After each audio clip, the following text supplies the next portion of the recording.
How to create a strong resume for Indeed. Hello, everyone, and welcome back. Now, if you're trying to create a really strong resume for Indeed, this is the video for you because I have covered all the guides from Indeed and I know exactly how you need to build your resume. So let's get started. I'll build my resume as I go so you guys can actually see how these steps look like in action, because it's really easy to say, hey, don't be very vague in your resume. Try to include really good examples of what you did.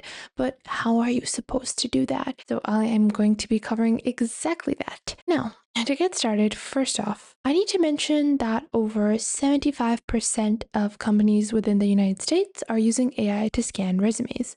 So it's very important that you are optimizing your resume for AI scanners. But after your resume goes through the AI scanner, it's going to reach a potential HR person, and then they're going to scan it. So it's really important that you have keywords that come directly from the job description, and then you have a really good resume that actually has actionable examples that you did from your previous experience. So it's really important that you are just giving out the balance between optimizing for AI and then giving out good examples from your previous experience. Now, if you don't have previous experience, it's all right. It's totally fine. Not everyone has 5 jobs.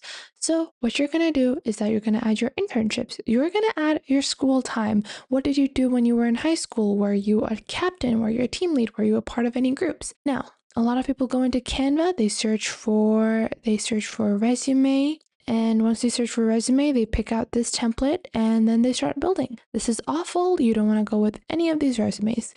Now, for a professional resume, most people suggest and most hiring teams suggest that unless your job has something to do with your appearance, you skip out the picture. But I think it's fine either way. However, a good resume kind of looks like this, where everything is very structured and laid out. It's a one-page thing. You don't want it to be multiple pages. If it's multiple pages, no one wants to read it. So going back into our resume builder, you can use Canva. If you find it easier, you can use a simple Word document. Always start out with your name. So we're going to add Jane Doe, that is our name, and then we're just going to place this at the center of our resume. Make this a bit larger, give it a bit of a bold look, and then you're going to add all of your communication. So this means you're going to be adding your email, your contact number, your location. So starting off with abc@gmail.com, or I'm actually going to customize this to janedoe@gmail.com. Then we're going to add our phone number. To do that, I just like to add a space, then I like to add a divider. And I'm going to write 0900786601. I'm just going to give it a plus sign as well. Don't use emojis in your resume. Resumes are not the spaces to write your emojis. Then you can write your location. Your location matters if you're not willing to relocate for your job. It's important that you add your city. So I'm just going to randomly write Tokyo. Then select all of this and change the font size to around 11. 11 is readable, but it's not too small. And even if it gets printed on paper, it's still readable. You can even go down to 10. I don't think anything smaller than 10 is going to be good. I like to keep it at that. Now, one other thing you're going to note is that there are huge margins. These huge margins are fine for me because in my resume, I don't have a lot of professional experience.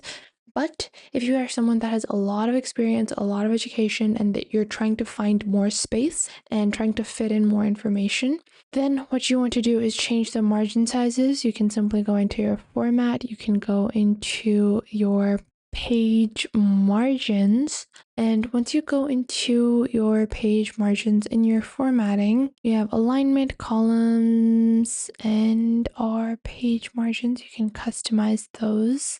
And then after that, you're just gonna customize these. You guys can see we have headers. So this is not, what we're looking to increase in size. We're gonna be changing the header so you can go into your format and even change the header and footer section. So you guys can see instead of 0.5, I'll change it to 0.2 and you guys will see the header has been reduced. Now, after my basic information, I like to go into insert and then add a horizontal line.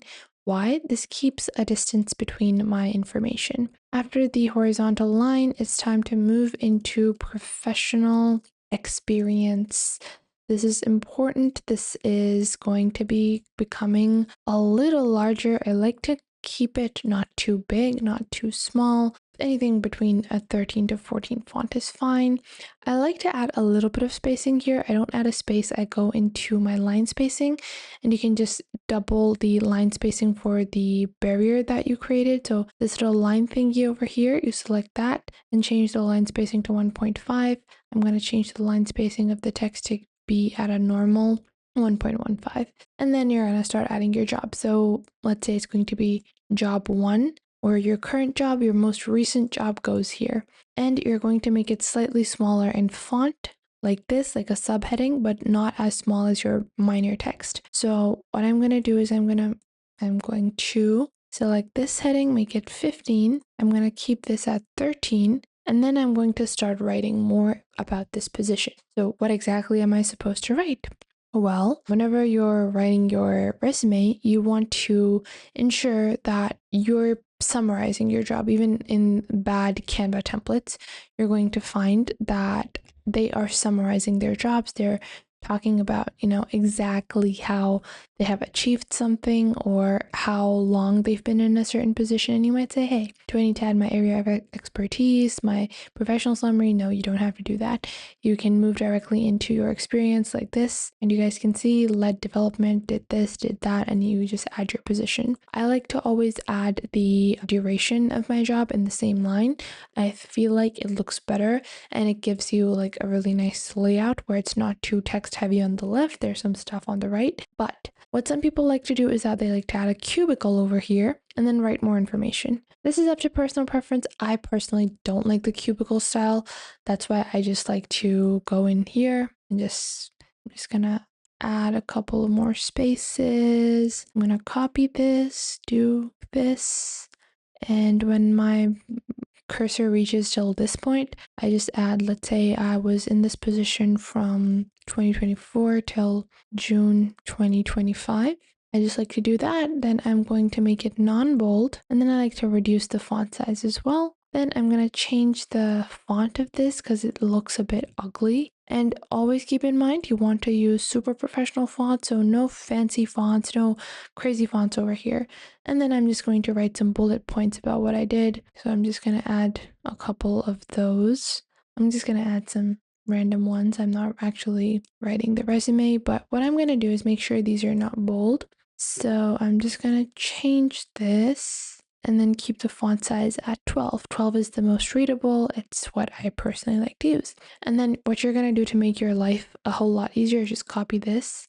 Just copy everything from job 1, your first job, and then just you go into the next section, paste it again, and then you add stuff for your previous job. And then below that, when you need to add your education, just go into insert a horizontal line, and then you're just going to start adding your education, and that is it. So I hope you guys found this video helpful, and if you did, make sure to leave a like and subscribe. And if you want to see more videos like this, make sure to comment down below what else you would like to learn.